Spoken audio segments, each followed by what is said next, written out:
Welcome to the Crystal Fideli podcast. I am your host, Crystal Fideli. I am a social researcher and policy analyst, speaker, consultant, and an award-winning nonprofit founder and executive director. And all of my work focuses on helping us to understand coercive control, helping organizations to understand coercive control so they can respond better, and helping individuals understand coercive control so they can navigate the systems that they need to navigate better. And here on the Crystal Fideli podcast at large, we examine when institutional norms and practices diverge from what the research calls an evidence-based approach, being based on science, research, the law, etc., and instead reverts into using what the research calls a practice-based approach based on tradition and opinion, and how it causes an immense amount of harm to very vulnerable and marginalized people.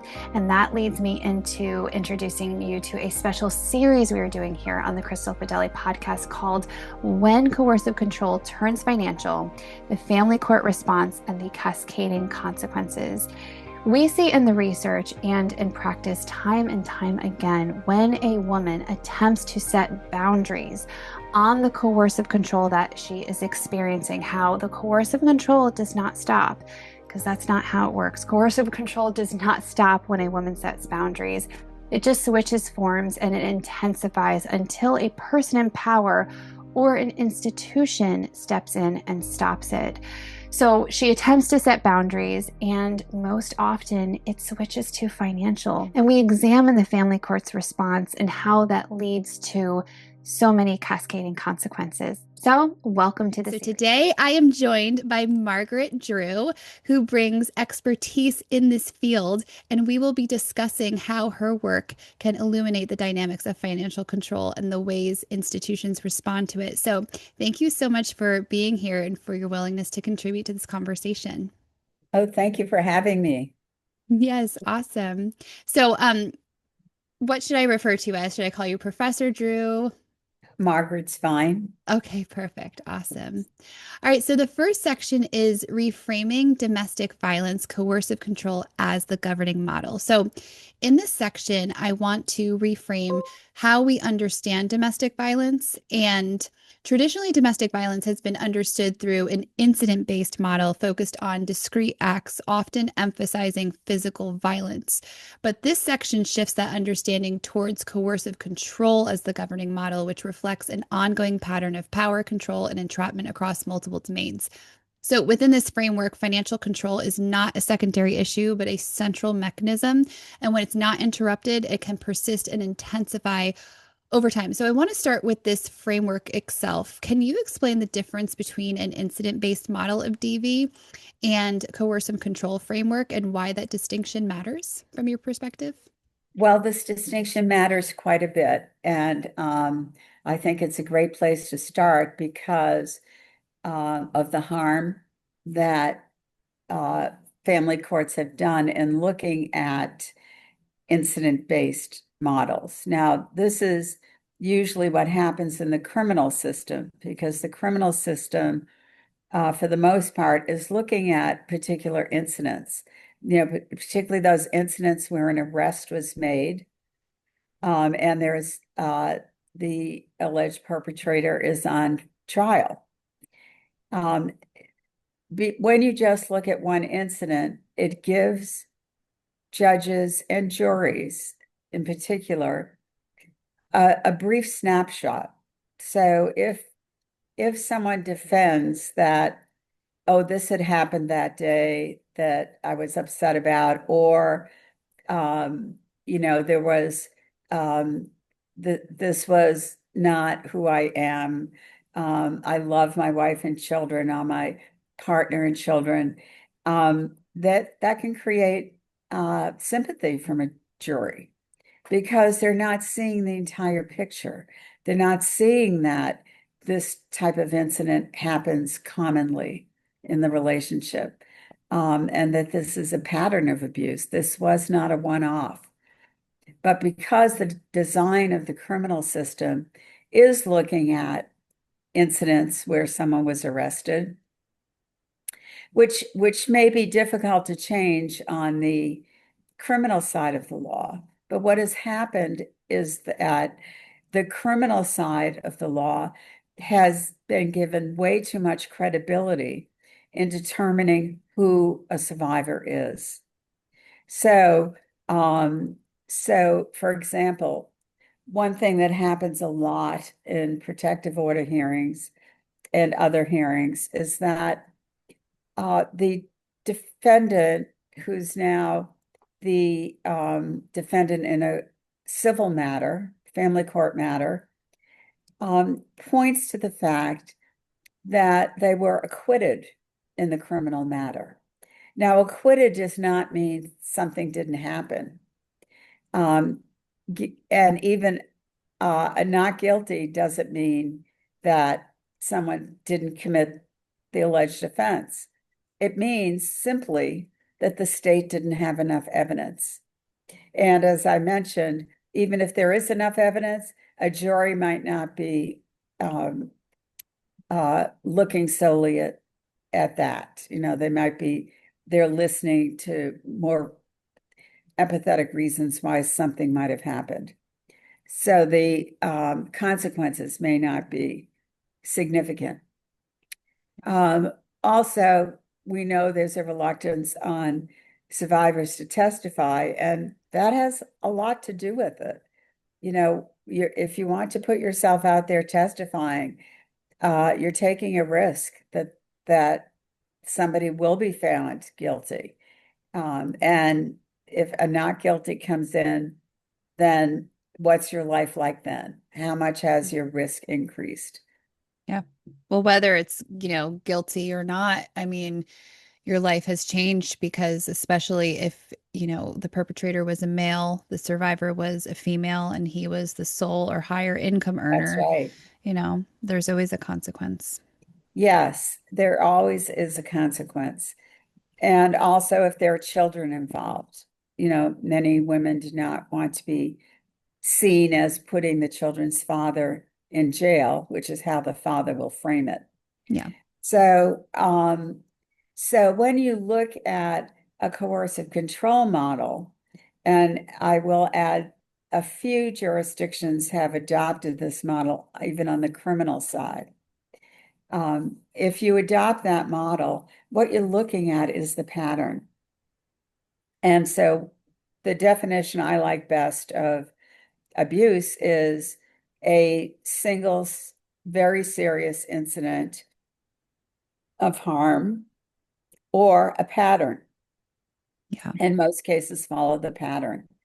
Yeah. So unless you can testify that why this financial abuse is so dangerous, and you can link it to prior incidents of abuse, and the financial is just one aspect of the abuse, unless you can do that, judges and juries are not likely to understand what this means. So what might seem insignificant or minor in a isolated incident becomes very clearly a pattern of harm Yeah. to the survivor, and to perhaps other family members. And that's much easier to address. And it's so much better for judicial education to understand what this pattern signifies. Yeah. And I'm only thinking ahead. We're going to get to this section in a little bit, but because right in a court, it doesn't necessarily matter the facts, but how the facts are framed. And if you are experiencing financial abuse, it's going to be a tough road to get legal representation and adequate legal representation. That's what I see in my work every single day and why I started You Made a Way. Um, and so, but I'm just thinking of, man, you really need a good attorney to frame the pattern of control throughout multiple different domains over, a period of time, right? Because as you were saying, if an event is just taken in isolation, it might seem insignificant, but it's actually very significant. But that requires an attorney to understand that and to frame that properly. And I'm not quite sure in, that field if we're quite there yet. And so, attorney training as well is very needed. And, also, trainings for, the judges to, understand that. Um, but it's an uphill battle that I think individuals with lived experience, have in even having that properly framed. And if it's not properly framed, it's not going to be made, known in the family court. So, Right, and it won't become part of the evidence yes. that the trial judge must consider. And I think that the ultimate inequities in our judicial system is when survivors do not have access to resources, Yes. whether that is funds to hire counsel, whether that is being able to hire expert witnesses, whatever it is, subpoena witnesses. It goes to the heart of what lawyers need to do to litigate. Yeah. So, and not only does it mean what survivors need are competent counsel. Yeah. So I've talked with many survivors who have representation, but the lawyer themselves does not understand the nuances of domestic violence. Yeah. So that's always a toss-up, whether someone's better off with or without an attorney if it's not competent counsel. That's a really good point. And what happens is the judge is going to assume that because the survivor has counsel, she's able to make, you know, informed decisions and both the strategy of the litigation or in settlement. And sometimes that's just not the case. And many survivors keep saying, but what about, to either the court or to their own lawyer? And it's not being taken seriously because Yep. whoever is supposed to be representing, or whoever the judge is, does not have the training and the understanding and to be able to approve what would be an adequate settlement or to make orders that revolve around safety. Yeah.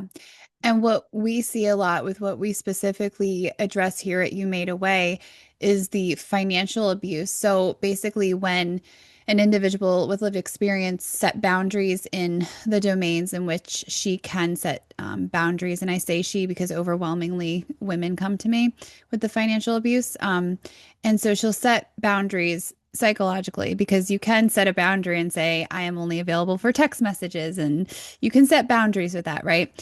Sexual, physical abuse. The police, more likely than not, will back you up on that and reinforce that boundary for you. Um, and even the court system, I know there's nuances there as well, but then what we know about coercive control is that it doesn't stop when the individual with lived experience tries to cut it off. It just shifts forms, right? And so financial is one of the ways in which we immediately see that it shifts into. Um, and with the way that the family court responds to this, it's not seen as domestic abuse. It's just seen as, oh, well, this is temporary. Well, it's just fine. We'll just, take care of this at final equitable distribution, for example, in equitable distribution states like New Jersey, for example. Um, oh, you have your household expenses. Yeah, it might not be enough, but it's something. While he is stacking thousands upon thousands for adequate legal representation, is having an elevation in lifestyle in direct contradiction with NJSA 2A34-23, specifically B4, where I forget the exact verbiage, but basically neither party is supposed to have an elevated lifestyle, and both parties are supposed to have equitable access pending proceedings. That's for informational purposes, not legal advice. And it's in direct contradiction, and yet, and then they're sent to mediation when he can more than afford his basic necessities and has an elevation in lifestyle and can afford legal counsel, but she is completely cut off. She is considered lucky to even have household expenses. I don't know how she's going to get money for food and gasoline and medical needs, let alone discretionary needs and to fund litigation and what she needs on her side for her and the children. And then she's sent into mediation. And how is she supposed? How is that not coercion? I don't understand, but that's what we see every single day. Well, the finances do influence every step of the litigation, and before that, every step of the survivor's life. So I can say, in my 40 years of practicing, I've only had one case where the survivor was actually the person in control of the household money. Mm, This is so common, uh, using financial control because it's effective. yeah. So and there's so many multiple ways of which I'm sure you and your listeners are aware, destroying clothes so someone cannot work, having the survivor turn over the paycheck, keeping tabs on what the survivor's doing to make sure there's no aren't funds available so that the survivor can make a plan to leave. It goes on and on and on. Um, Post separation, it continues through non-payment or late payment of child support. Hmm. It plays out in the attorney's fees issue, which we've discussed. It plays out in so many ways. And there is a cultural attitude that women can make do, that Yeah. women will get by. Yeah. And also, I will say that that bias is even more significant for Black women, right? Yep. Where the strong Black woman image is that stereotype is used to uh, diminish what the survivor's saying about need. Yep.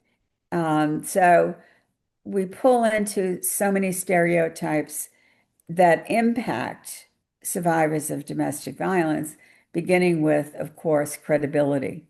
Hmm. So when you have one partner walking into court well-dressed and well-spoken, or has a well-spoken attorney who's well-dressed, and you have the survivor come in without counsel, maybe a bit in disarray because Yep. there is no counsel out there to guide, and no funds to look as good as the other party.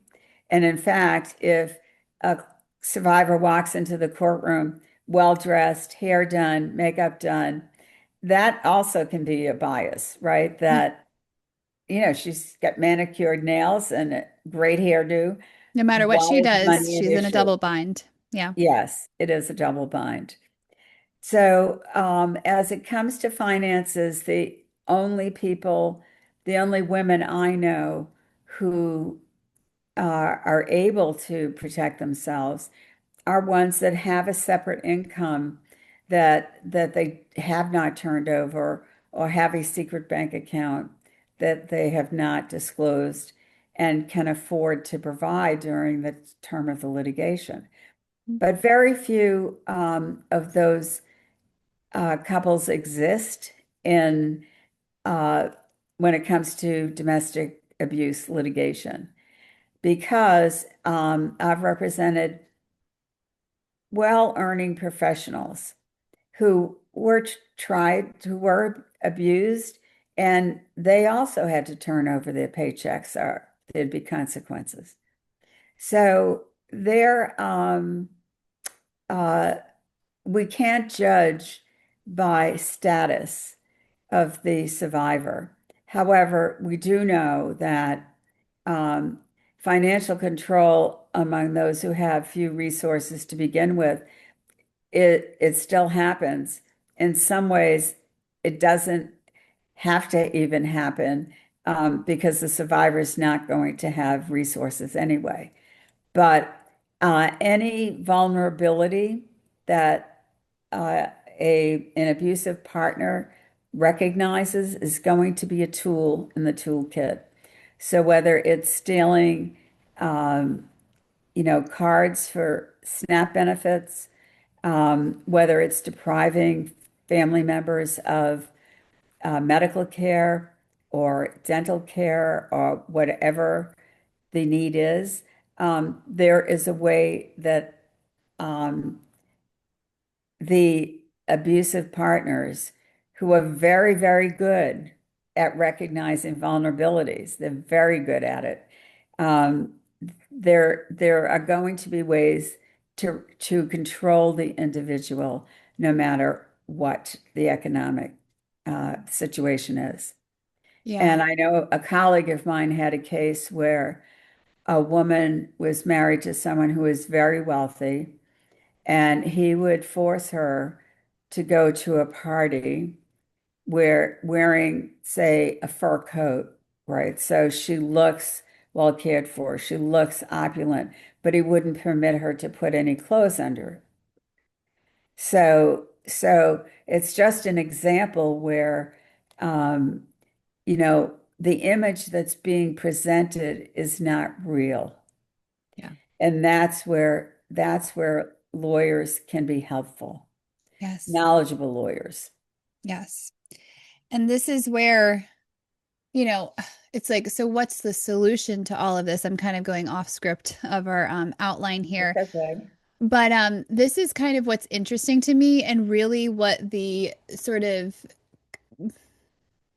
conclusion of is of my the series and the white paper I've written and just the series because it's like and maybe I'm wrong and I'd love to hear obviously your feedback, but I just think the solution is following for folks who are married in these instances, but existing matrimonial law, at least in the state of New Jersey. And again, I say this as a social researcher, policy analyst. Those are my two graduate degrees. I did not go to law school. I was a former paralegal, and so this is more from an informational purpose. But again, like NJSA is very clear, NJSA 2A34-23, both parties are entitled to equitable access pending proceedings. So as soon as the initial complaint is filed, I would say that proceedings are underway and both Okay. parties are entitled to equitable access. And I know some attorneys will say that I've spoken to, well, equitable is a very subjective term.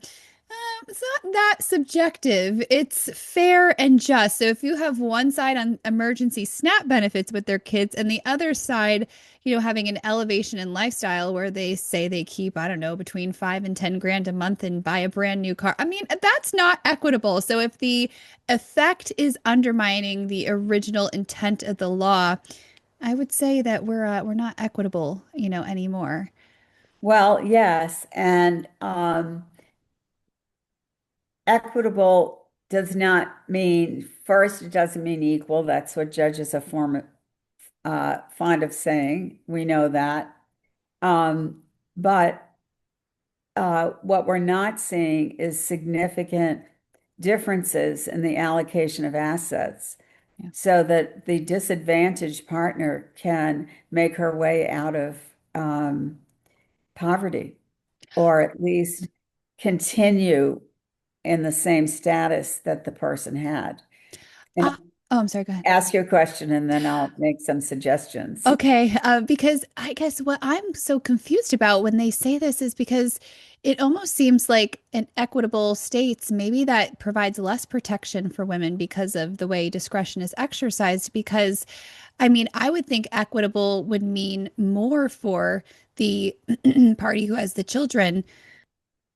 Excuse me, I'm getting over a cold. My children gave me a I'm cold. sorry. Um, I would think that equitable would fare better for the woman who typically has the children because it's supposed to. I thought that the original intent was to, provide more funds for her since she has the children, but it seems like the courts are using it to justify giving her bare minimum. So is how equitable is being used? Is it undermining the original intent? Would she have more protection if we just switch to equal? Well, my experience, and I know this isn't true in all courtrooms, but my experience is that in equitable jurisdictions, most judges have a starting point of 50-50. And it's unusual to go below that, but it's also unusual to go above that. It's happening all the time. That's what we're Yes, seeing. We're it seeing does. household expenses and he keeps the rest. And so we're seeing 90-10 splits, 90 for his side, 10 for her and the kids. Yes, and that's where lawyers come in, because those cases need to be appealed. But if And she can't hire counsel, then, well, there often are pro bono lawyers who will do the appeal. It's just that finding those resources is difficult, yeah. right? So, very often there are lawyers who will step in and do an appeal who don't feel competent to do a trial. And I understand that from a malpractice perspective. Yeah. But it shouldn't have to get to that point. Where this can start is when the lawyers are in court, uh, and one side is paid a $15,000 retainer or more, to his lawyer, and the other party has $2,500. Well, it's a lawyer's obligation to go into court and request the difference. And oftentimes I request more on the grounds that the husband has all the financial information, Hmm. right? So his $15,000 isn't going to get spent as quickly as the partners will, because they are the ones that have to do all the discovery and all the digging. Same when a client of mine is called for a deposition. Well, typically my clients, and what I'm doing now is representing low-income clients, but when I was in private practice, I ran the gamut from pro bono to very wealthy people. But what the lawyer should then be doing is going into court and opposing the deposition unless the opposing party will pay for the cost of the deposition and the transcript, right? And give the abused partner money to do their own depositions. So there are things that lawyers could be doing that they're not doing. And in Massachusetts, that's the sort of thing that can go up on an interlocutory appeal, meaning you don't have to wait till the end of the case for the court to address. Um, but again, you need to have a lawyer willing to do that. And sometimes lawyers take cases for low amounts of money or pro bono, but they don't themselves have resources. And this was my problem in uh, what I experienced in private practice is that there were times when I might be able to advance the money for a deposition, but most of the time I couldn't afford to do that because I was taking many pro bono clients along with my paying clients. Yeah. So there wasn't extra money there.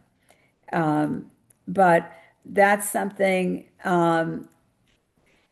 that's something that can get remedied in the court. It's just by uh, it shouldn't be first one to the bank gets the lawyer. Yeah. It should be that if one party pays $5,000, then either you split that retainer or you find a way to come up with $5,000 Yeah. for the other party. Yeah. I Yeah, because what we're seeing in practice is the woman, when she sets boundaries, she immediately gets financially cut off. And Exactly. then she can't even afford basic necessities for herself and her children. She's lucky if she gets a household expense order, he's not following it. And then obviously she doesn't get an attorney. He does, he's not complying. And it's like she can't even survive to, even Correct. find a pro bono attorney and let alone meaningfully participate in the process. And And these, that translates into adverse custody orders yes, often, right? yes, Because the yes. children really love the parent with all the toys, Not that they don't love both parents, but younger children are distracted by, particularly when you get to teens and tweens, they're distracted by, they love toys, they love their devices. Yeah.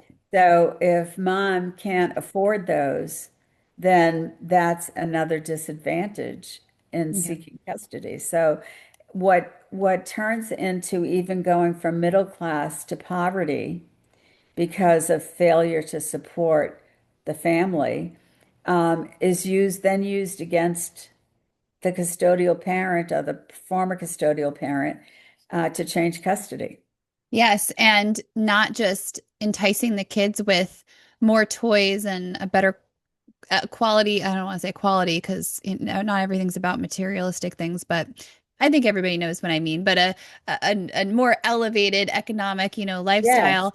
But there's also, then the court will look at mom and be like, well, you're not financially stable, so you shouldn't have the children. It's like, but you created this scenario. I mean, marriage is right. supposed to provide, it's an economic partnership, right? And there's two components to income earning. There's working, yes, but there's also caretaking. And that's why Malamo vs. Malamo and its progeny says caretaking is equal economic contribution. If we're not going to narrow the reading of that case, which my theory in narrowing is if I have a 2x4 and I narrow it, it becomes a 1x3 or whatever smaller size, not a 2x4 anymore. So, anyways, maybe I'm wrong about that. But, and then also the financial abuse I have seen really psychologically break women. And so Oh, then absolutely. I have, I have a professor who I was working with, and she was psychologically broken, and she went to go get support for that. And then he used that to do an emergency hearing to take the children. And for 2 years, she has not been able to see her children unless he lets her. And then another gal who I worked with, she is a veteran. And so she already had the sort of, predeterminers to Mhm. really be vulnerable to a psychological, sort of break, if you will. And she was homeless with her 12-year-old autistic son. And he kept texting her, so you're gonna go get help yet? You're gonna go get help yet? Trying to taunt her, and she would not get help because she knew it was going to come, and she didn't get the help she needed. And so when I talk about in my white paper the cascading consequences Hmm. of the family court's response to financial abuse, and that's why I guess Malamo vs. Malamo, like, short-term harm becomes long-term irreparable harm, whether it's recognized that because it's been able to have the funds to be litigated or not, right? And then also, litigation advantage. Neither side is supposed to have litigation advantage. And I think it really just comes back to family court.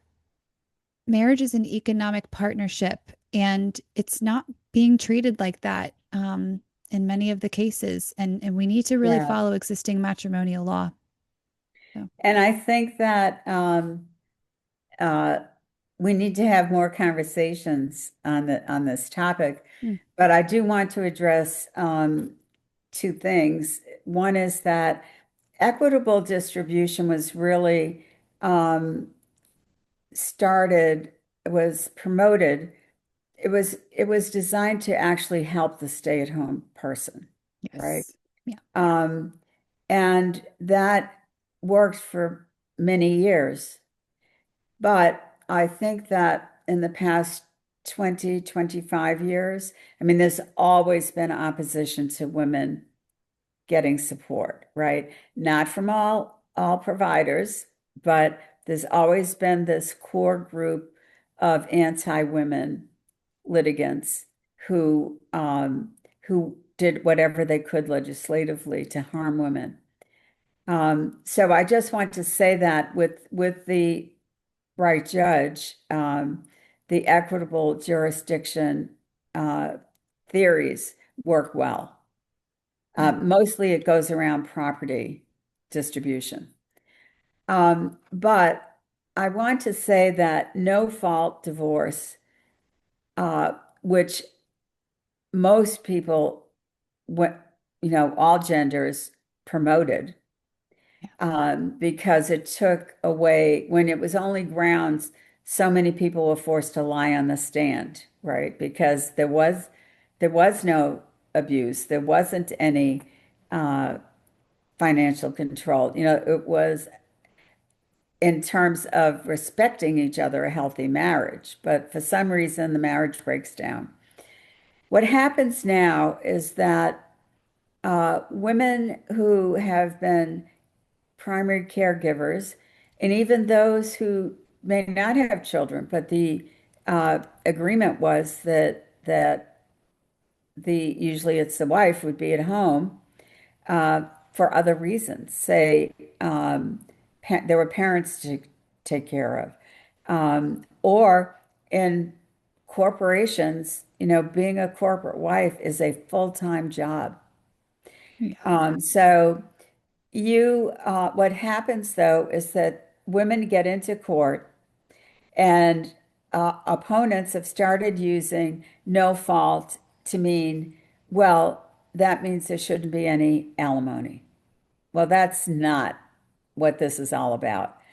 But what I've seen the shift in judges since the 80s is that, or at least by the 90s, when women come in on no fault divorces, they are told to get a job, Yeah. even if it's minimum wage. Yeah.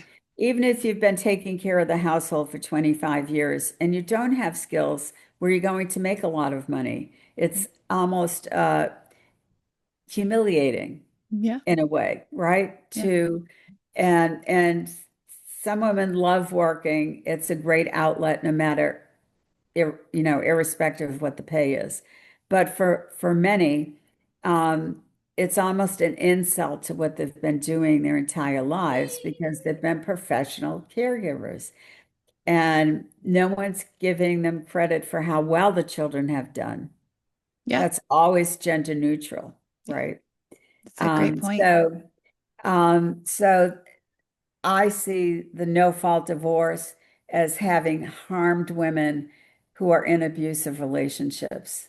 Hmm. And even those who weren't, because now it is, all right, I don't care if you're 50 years old, get out there, get a job. You're not going to get a profession unless you can go back to school and be trained or whatever. But, by that time, most people are doing their retirement planning, not Yeah. their career planning. Yeah.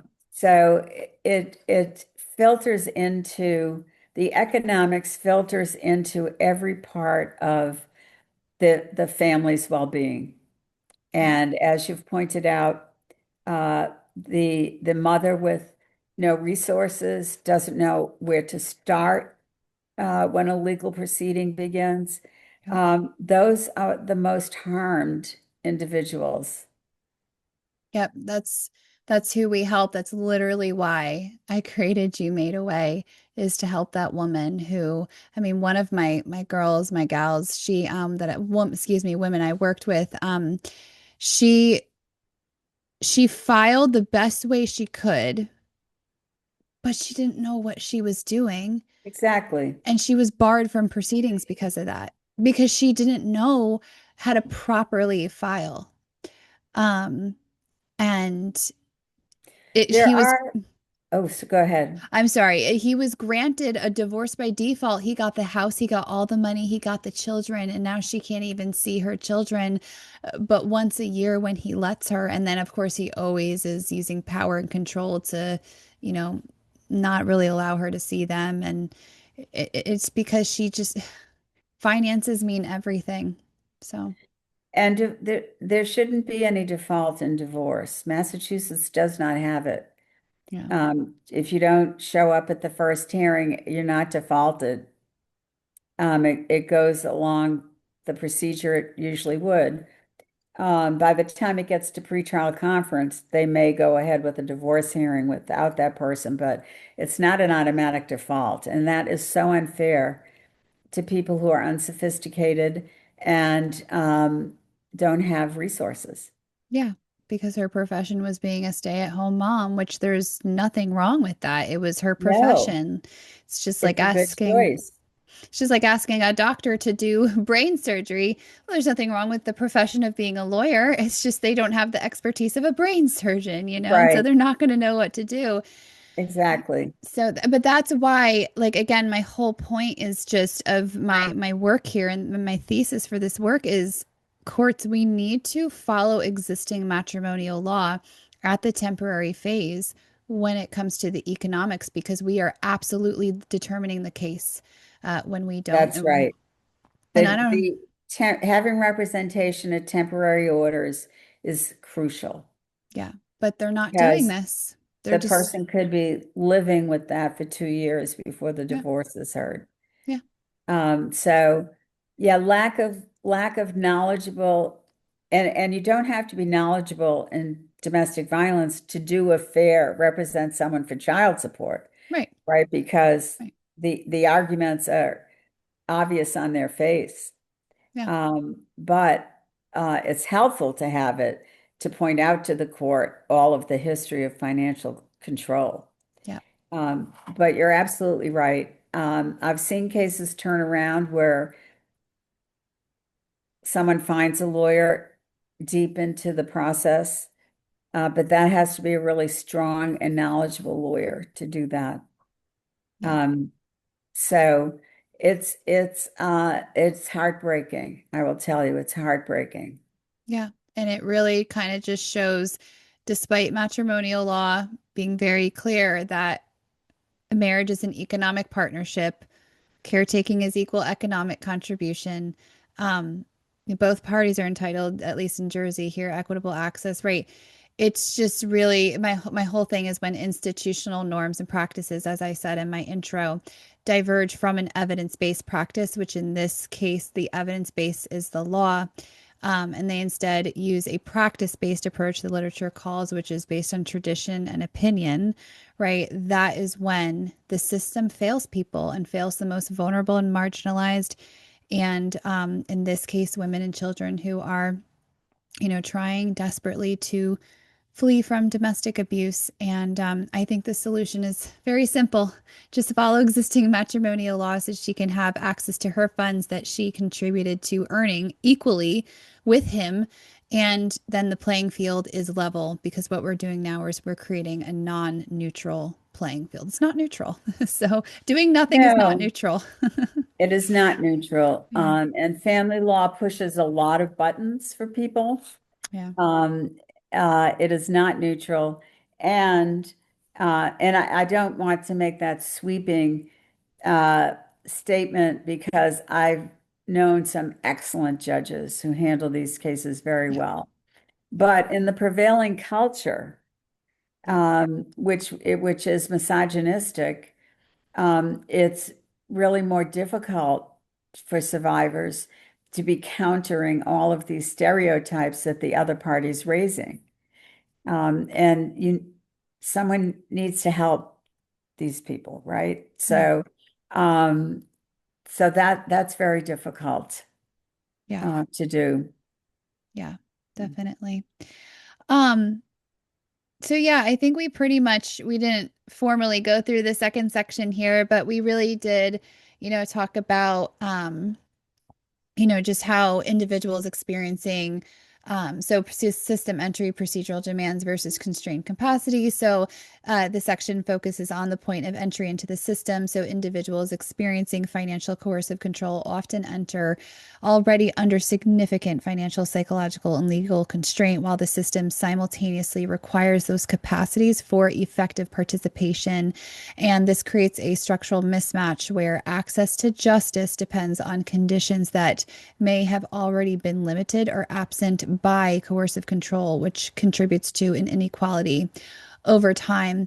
And so, we talked about how the controlled party enters the system versus the controlling party, right?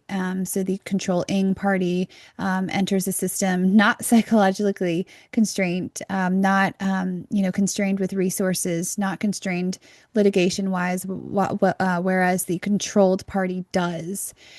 And but the system, places procedural demands that require resources, knowledge, and the ability to navigate these complex processes. And Yeah, and so it just really puts her at a great and immense disadvantage. And this can shape how credibility is interpreted with the system. And something I talk about is the credibility inversion, where the actual non-credible party who is engaging in financial abuse, and which I always say, and are you aware of Dr. Tasic, Feeling Trapped, his work? I'm Um, not. okay, I What had is the last name? Tasic, Ptacek. Oh, yes, yes, Oh, okay. James. Yeah, James Patrick. Yes, he's from Yeah. Boston, right? Um, yeah. And so I had him on the podcast and I had asked, you know, I said, I don't have any, I'm very big on being evidence-based. And so I was like, I don't think I have any direct reference for this claim I'm about to make, but please correct me if I'm wrong, Dr. Tasic. And I said, if you see a woman experiencing financial abuse being, which I would argue is being cut off overnight from the marital income, and him taking complete control, I said, that's an indication that there was and or will be abuse exercised through Mhm. other means, such as physical, psychological, process, custody, co-parenting, etc. And he said yes. So yeah, I wanted to, make sure that that was true because I'm very big on being evidence-based. Yes.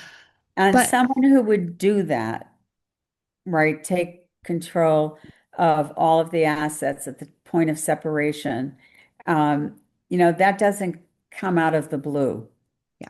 Right, that's a pattern of thinking that there's an Mhm. entitlement to control all of this, Yeah. or there's an entitlement, and really a lot of the financial control post separation is it's just continuing the abuse, Yeah. the harm. So that sort of personality change, that would be highly unusual to be different from what was going on, even though it might not have been recognized Yeah. earlier. Yeah, that's an abuser's pattern, part of the pattern. Yeah. But unfortunately, the courts don't recognize it as that. They just recognize it as, oh, she'll make do, as you said earlier, temporary discomfort. And it's like, but for who? For one side, Right. right? Um, And okay. and it's not, and I do want to emphasize that it's not always that way. Yeah. But what it takes to change that attitude is either an empathetic and knowledgeable judge Hmm. or having counsel that it can explain to the judge in the way the judge can understand why this is significant. Yeah. Also, I don't want to leave your listeners without any hope. Um, there are, I would call, if there's a local women's bar association, that's whom I would call. I know our state bar has a foundation entirely devoted to representing survivors. Good. Um, and they recognize these sorts of uh, situations.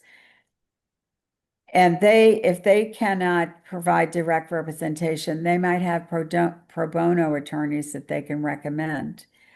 And so you do want to ask if pro bono attorneys are trained in domestic violence before you're assigned to someone. But there are good resources out there. Law school clinics, if you're lucky enough to have one in your area and they do family law, that's a Hmm. great place to get representation, as well, of course, as legal services. Yeah.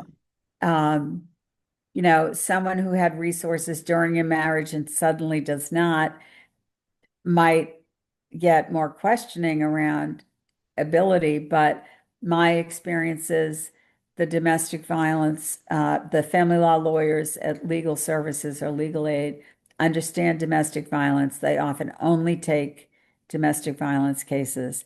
They'll get it on why this lack of access to resources. Mm. Yeah. Yeah. Part of so what you made away is it's a legal clinic. That's basically what we are, except we do a resource navigation and a future financial planning component and Yeah. emotional strengthening and resilience building. So we're actually piloting our first legal clinic here in the state of New Jersey with one of the bar association, not the Women's Bar Association, but I actually have to check. Um, I believe I must have reached out, but I'm gonna, double check to them. And then, of course, I'm meeting with the law school clinics in my state as well. And we'll see about legal services. But yeah, so basically what we're doing is we're doing it as a document prep service. And so we are doing sort of like a seminar style education for the women so they can become aware of their substantive rights outlined in the statutory and case law. And of course, procedure is the vehicle by which to get from where you are to your substantive rights. And so a good education on how to get there, the steps, how best to translate lived experience language to procedural language. Yes. Um, yeah, and so it's a very, limited scope, but it's the best way we can help right now. Um, Yes. And many attorneys will either do pro bono limited scope, or they may sign on to do, let's say someone has $1,000, not enough for a full retainer, particularly if there's custody involved. mhm, But that may be enough. $500 might be what a lawyer might charge to just represent on the temporary orders, let's say. So that's been a fairly recent, when I say fairly recent, the last 15 or 20 years, where lawyers are permitted to do that mm, because not every state would allow it, you just to come in for part of the case, but they're seeing the benefits of it now.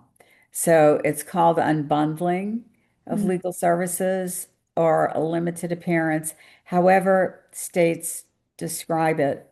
Um, that may be something that a survivor could at least um, afford one hearing, but pick the important one. Because Pendente light, right? Or is it yeah, pendente lite? What's the proper I Latin way? say I say pendente lite, but some jurisdictions say light. So Yeah, depends I where say you're pendente from. light. Yeah. I think it's a toss up here in Jersey.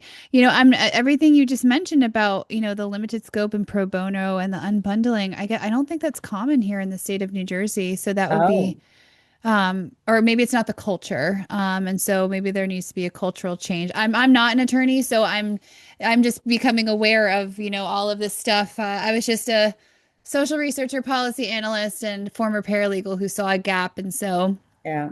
it's been And quite the, and I think just your clients doing a search for unbundled legal services would probably say whether or not New Jersey allows it. Most states do, but states have to adopt this individually. It also So has it to may be be like that a culturally sort of acceptable thing that the attorneys, because they might not want to, for whatever reason that's too. right. Yeah. Well, it's usually a loss because think particularly if you're doing temporary orders, that takes a lot of time, Yeah. but it's a critical point in the proceeding. So some might not be able to afford that, Yeah. or depending on what type of practice they have. And others, but others may do it as part of their, it's not pro bono, but it's considered low bono. Yeah. um, And to help with attorneys that. have to pay their bills too and build their retirement as well. And Right. so it has to make sense for them. And so that's why the legal clinic we're piloting is very specific just to getting adequate pendente light so they can meaningfully participate in the Yes. process, ensure parity to assure Yeah. they can meet needs as they arise and to fund litigation on their side. And then the idea is once they have adequate pendente light, then they can go ahead and hire the attorney and we'll send them off, right? But we're with them Right. for a year through the whole process of the not compliant, non-compliance on the other side and having to go back over and over and just helping them even just psychologically survive that. Oh, But it makes a huge difference because what I find is that very often the lawyer or the law students are the first people that the survivor has disclosed to. Hmm. So it's a very difficult moment for the survivor. But of course, it's this is part of survival is having to you need this representation. Yeah. So that can be very daunting and it can be very difficult to face the abuser in court. Yeah. So a good lawyer is going to take time to prepare the client for all of this. And that's why you need knowledgeable counsel who's not just going through the paperwork um, because they're only getting paid $500 or whatever, Yeah. right? You still, that doesn't excuse um, the lawyer from being competent. Yeah, well, that's why I do my work to sort of be that sort of translator between the survivor Yes, and the attorney to survivor. Because I know the attorneys and judges are frustrated. This is not their expertise. They didn't go to school to become a therapist or to, be educated on domestic violence, right? And to work at a DV nonprofit. They went to school to be a lawyer and then to become a judge. Obviously they worked their way up, right? And so it's not their expertise. And so, but I find that when, a survivor is well documented, has patterns identified, which is so emotionally validating to the survivor, and they right, have their evidence all compiled. Well, a lot of my, women I work with will be like, this is the first time I didn't feel crazy. Like, I'm not crazy. right, right. And I had one recent case where the survivor said to me, "You are the first person who believed what I was telling you." Yeah. Yeah. And uh, other people just thought she was imagining things, Hmm. but I knew from experiences and all the years of representing survivors, no, this is something an abuser would do. And what he was doing was toying with her car, Yeah. so that at times of visitation or child swap should be late or couldn't make it and Yeah. use that against her. So that sort of thing. It's horrible. But I want to disagree a bit on the judges and on the lawyers. If a lawyer is going to do matrimonial law, statistically, 1 in 4 cases is going to be an abuse case. They Mm. have an obligation Mm. to understand domestic abuse. So I don't give them any excuse there. And as for judges, if the judges are going to hear family cases, they need to get the training as well. I And I agree with know, your disagreement. yeah, and the bar associations and the judicial associations are not making this mandatory Mm. anymore. And that's a problem. And the judges have limited time. They go to trainings, and if domestic violence is not included, that's a big fault of the system. Yes. I'm just writing a note down from what you're saying. I agree with your disagreement. I never thought of it like that. Yes, if 1 in 4 cases are statistically going to be an abuse case, you are absolutely right. There's no excuse. That's right. They should be well aware. And I'm obviously I see a gap now. My entrepreneur brain is like, oh, there's a gap. And So, imagine a doctor whose 1 in 4 patients has diabetes and mm, doesn't recognize it because they were never trained in diabetes. I mean, that would be unthinkable. yeah, this is so true. But yet we let lawyers get away with it all the time. Yeah, it's brutal the way that survivors come in and tell me how they were spoken to Oh, yes. by judges and attorneys. And listen, my whole goal is to make partners with the lawyers and judges, Right. so I can Right. help survivors and improve the system and not put people on the defense. That's right. um but You need people who want to understand it, yeah, right? Who understand there's more to this, and at least are curious to know more about it, or Yeah. want to know if they're professionally well informed. But it's brutal because I either get, in my experience, one of two things. I either get heuristics, um, justifying those heuristics, and then deflection from attorneys when I speak with them, or I get, well, we just have to move forward. And it's like she can't move forward because she's still experiencing the harm that the court is refusing to adjudicate on, and so but I find one of those two things. I had I would say probably like a legal banter argument, not a normal argument, with an attorney for 2 hours a few weeks ago.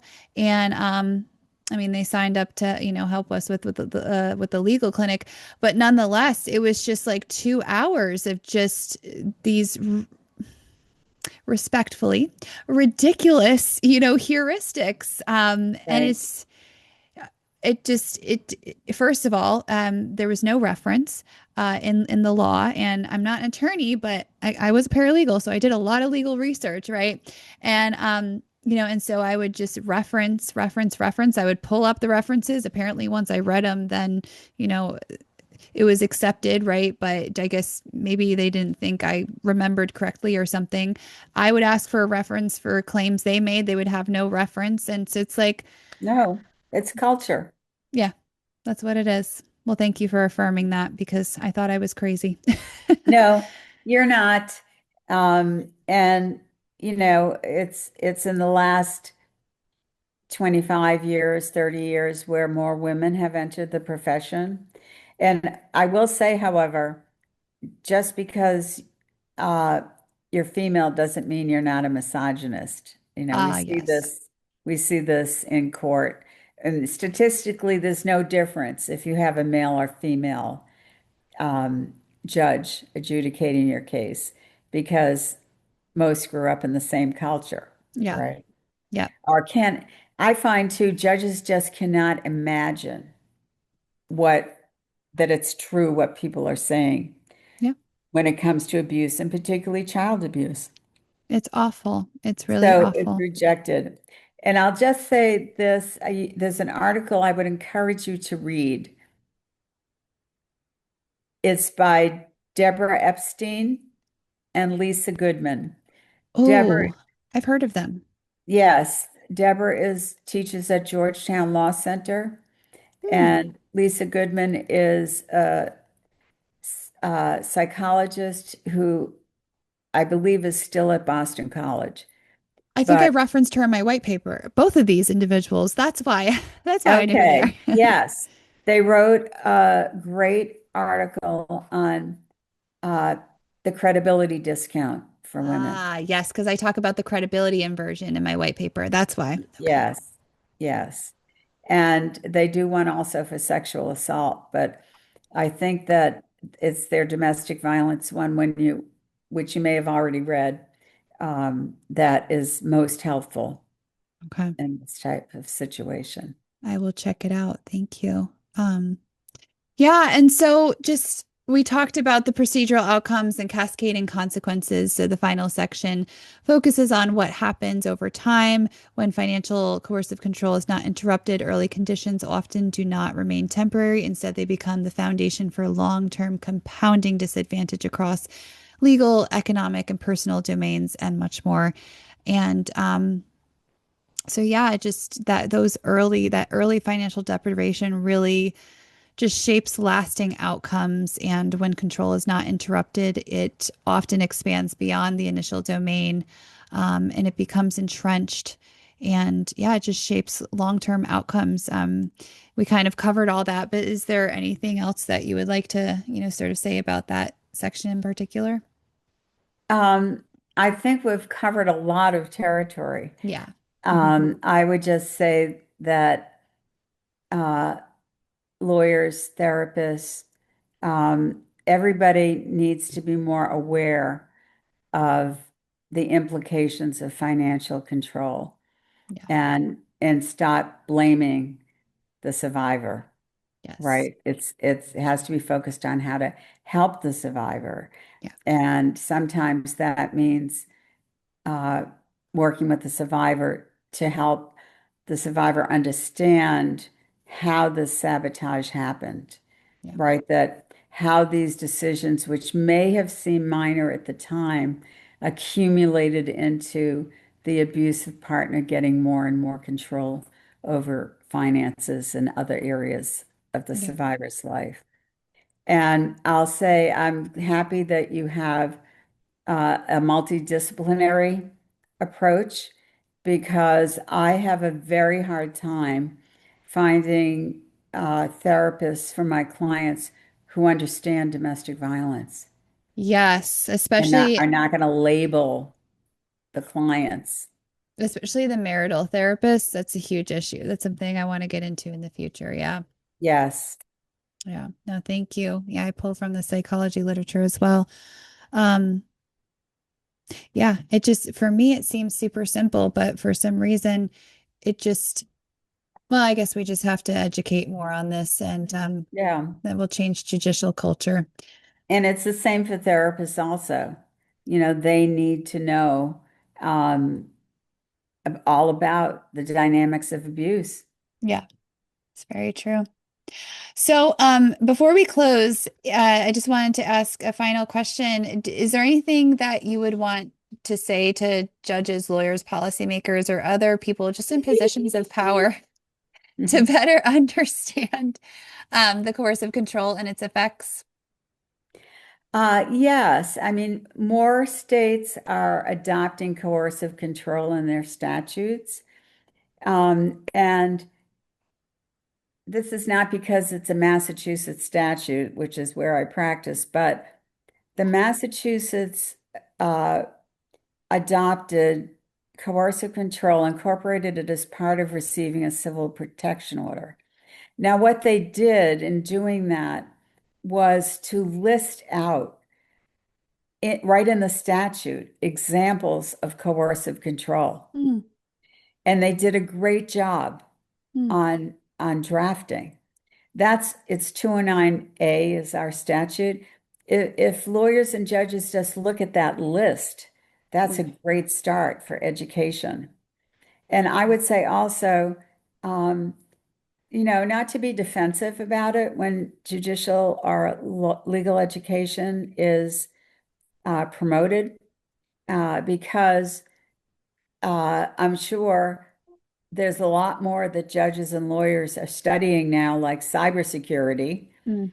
right? That also comes into coercive control, but there are just new things popping up in the law now frequently. Yes. And that no one should be defensive about this. It's part of what they're doing.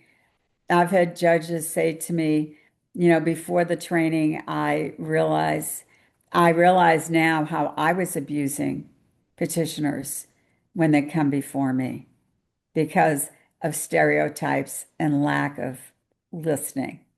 Oh my gosh, that So, one hits so hard home. I'm so glad they came to that realization. Yeah. yes. So, and you're right, take the approach where, no one's listening if you're criticizing them or Yes. angry. So, but I think what you're doing is terrific, Thank and you. I look forward to following your progress. Thank you. Thank you so much. Is there anything else you wanted to share before we close? No, I think that I've probably talked too much for today, but No, no such thing on uh, this podcast. no, but thank you very much, and thank you for all your work helping survivors. Yes, thank you. And where can folks learn about you and your work? Um, she's adorable. Thank you. Um, uh, Probably the best start is through the University of Massachusetts Law School website, Okay, perfect. because I have a faculty page there and it will give more information about me. And there'll also be some links to some things I've written. Awesome.